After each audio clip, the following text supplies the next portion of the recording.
Hello, everyone. I've been a bad bunny today. I totally forgot about doing whispers. Can you imagine that? Terrible.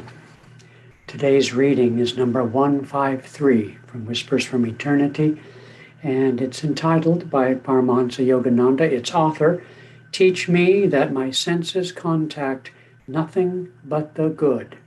In parentheses, he says, as he did a few days ago, inspired by the Hindu scriptures. So let me read it first and we'll go from there. Bless me that I may behold nothing but that which is good. Teach me that I may touch only purity. Train me that I may listen to thy voice alone in all good speech, and in the beauty of all lovely melodies. Direct me to breathe only the perfume of pure scents from the flowers of spirit. Invite me to indulge only in the wholesome taste of soul-nourishing food. Teach me to absorb only that which reminds me of thee. Well, that's a very pure prayer, certainly. You know, the key to purity, besides self-effort, of course, to not indulge in things that are impure, mostly our thoughts, but the key to it is really given to us by the practice of yoga, by the practice of meditation. And that is that our consciousness changes according to that which we contact. In other words, if we were, hanging out with criminals or whatever, we would be impacted by that. But when we calm our minds, sit with a good posture, internalize, and be still, move our awareness up into the higher centers of consciousness, and then we reside in that place for periods of time. It can be seconds, it can be minutes, it can be much more. But to the degree we uplift our energy and our aspirations, our consciousness, then it's like we're being bathed.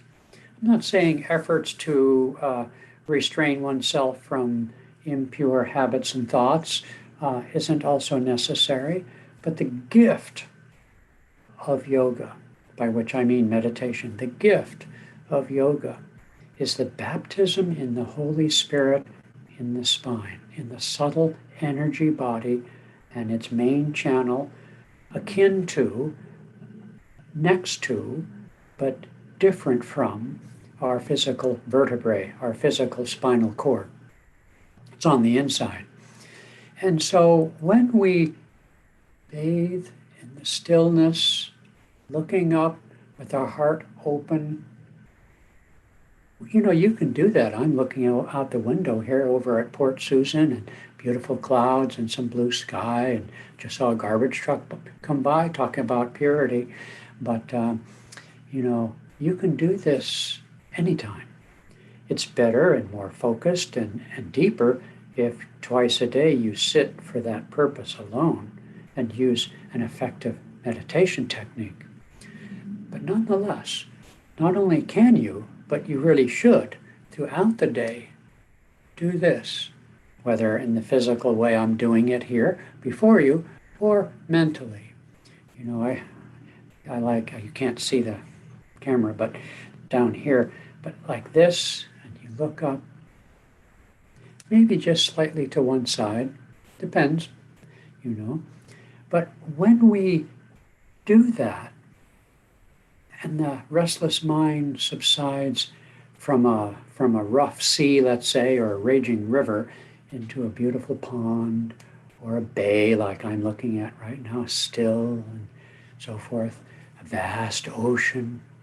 When we do that, a certain trickle, you might say, a certain river, a flow of purity comes into one's body and consciousness. So again, I'm not saying alone it's the only way to overcome addictions, let's say, impure thoughts and actions, but nonetheless, there is the contribution of yoga to our age is the understanding of energy and energetics, how by energy you can change matter. Of course, we do that all the time now with electricity in a crude form, where this is not surprising to us. We transform all sorts of objects, molecules, minerals into other things, or combine them, yes. But I'm talking about consciousness and our emotions and where our thoughts go. This week in our study groups, one of the lessons we're studying has a subtitle, one of my favorites. In what slums is your soul roaming? Well, I don't need to expound on that and explain what that means in light of our subject and prayer demand today. But nonetheless, what I want to contribute to the conversation, to the prayer demand, is the understanding that as we become baptized in the river of stillness, with the intention of being purified, with the intention of lifting our consciousness from its preoccupation with the senses and the world around us. The intention must be there. Or let's just say it'll be a slower process if you simply do that and not know why or what the impact is going to be. Nonetheless, as above, so below. And so we can achieve that purity, that baptism in the river of life within ourselves, which is the true Garden of Eden. The Garden of Eden isn't some place on planet Earth, somewhere between the Tigris and the Euphrates River. The Garden of Eden is in our spine, and especially here, the point between the eyebrows, the doorway to spirit. Okay, sorry I was late today.